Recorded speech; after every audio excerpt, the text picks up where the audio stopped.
Hi friends, ఈరోజు ward classification క్వశ్చన్ని solve చేద్దాం. కాంపిటేటివ్ ఎగ్జామ్స్లో ఈ మోడల్లో మనకి క్వశ్చన్స్ అడగడం జరుగుతుంది.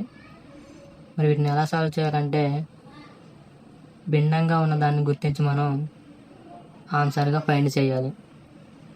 ఒకసారి చూసుకున్నట్లయితే మూన్ అనేది మనకి ఉపగ్రహం, అలాగే మార్స్ అనేది గ్రహం, వీనస్ అనేది కూడా మనకి గ్రహం, జూపిటర్ అనేది కూడా గ్రహం. మరి ఈ నాలుగిట్లో మనకి భిన్నంగా ఉన్నది మూన్. మరి మన ఆన్సర్ కూడా మూన్. మన వీడియో నచ్చినట్లయితే లైక్ చేసి సబ్స్క్రైబ్ చేసి పక్కన ఉన్న బెల్ ఐకాన్ని ఆన్లో పెట్టుకోండి.